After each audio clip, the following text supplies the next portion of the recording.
Bonjour à tous, on commence cette revue de presse en France bien sûr avec la contre-performance du Paris Saint-Germain.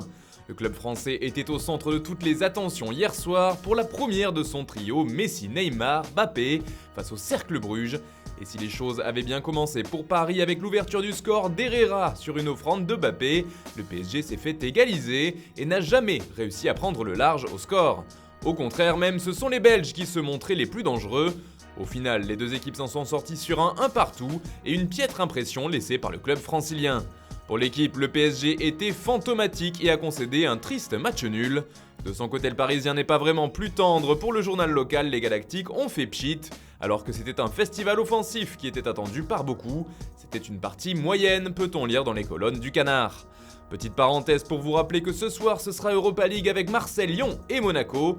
Comme le note la Provence, l'OM jouera à Moscou contre le Lokomotiv à 18h45 heure française, tandis que l'OL jouera à 21h du côté de Glasgow. Enfin, l'AS Monaco recevra Sturm Graz.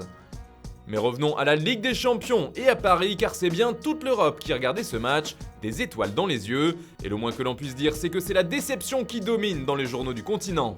En témoigne cette une du Corriere dello Sport. Quelle désillusion peut-on lire en couverture du quotidien transalpin. En Belgique, la dernière heure reste sobre et titre Bruges fait plier l'armada du PSG. En Espagne, vous vous en doutiez, le résultat fait les gros titres. Pour Mundo Deportivo, Messi ne suffit pas pour gagner, alors que pour Sport, c'est le trio global qui est visé.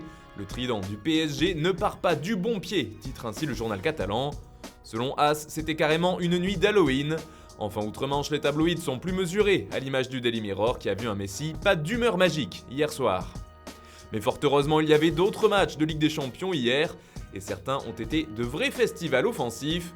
C'était le cas de la rencontre entre le Sporting et l'Ajax, et les Portugais qui recevaient sont tombés de haut, une défaite 5-1, comme le rappelle le journal AD. Aller Louya, s'exclame le journal néerlandais, car Sébastien Haller a inscrit un quadruplé, oui, pour son premier match en Ligue des Champions. Tout simplement une première depuis la refonte de la C1 qui a pris le nom de Ligue des Champions en 92. Bon, comme vous l'imaginez, la presse portugaise est un peu moins dithyrambique. Abola parle de terreur en Alvalade, du nom du quartier de Lisbonne. Pour record, les joueurs du Sporting se sont tout simplement fait écraser par l'Ajax, tandis que pour Porto, qui jouait hier face à l'Atlético, la victoire est devenue incontrôlable. Score final, 0 partout.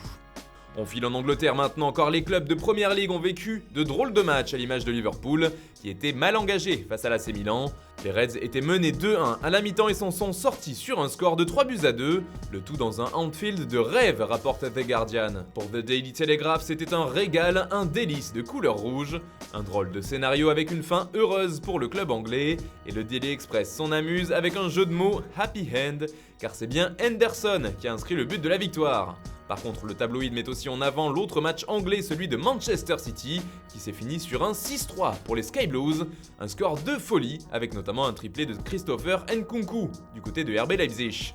En Italie, on revient forcément sur ce coup dur pour l'AC Milan à l'image du journal Tuttosport, mais l'Inter jouait aussi hier soir et le sort n'a pas été plus heureux pour le voisin lombard. En effet, le Real Madrid a arraché la victoire 1-0 à la 89e minute par l'intermédiaire de Rodrigo. Le média italien évoque ainsi une claque pour l'Inter, même chose pour le Quotidiano Sportivo.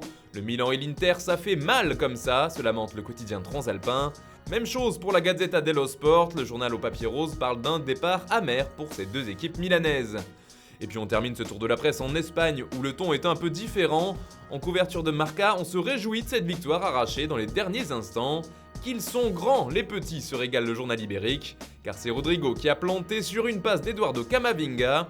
Les deux ont respectivement 20 et 18 ans. De son côté, As insiste sur ce banc en or puisque les deux jeunes héros du soir sont entrés en jeu pour offrir la victoire au Real Madrid.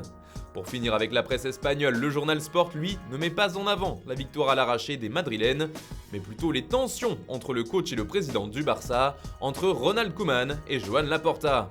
Et selon le média, ce dernier préfère maintenir sa confiance à l'entraîneur en place malgré le climat tendu entre les deux hommes. Enfin, en attendant ce qui se passera dans les 3 prochains matchs. Voilà, c'est tout pour ce matin, merci de nous avoir suivis, bonne journée à tous. On se retrouve dès ce soir pour un nouveau JT Foot Mercato.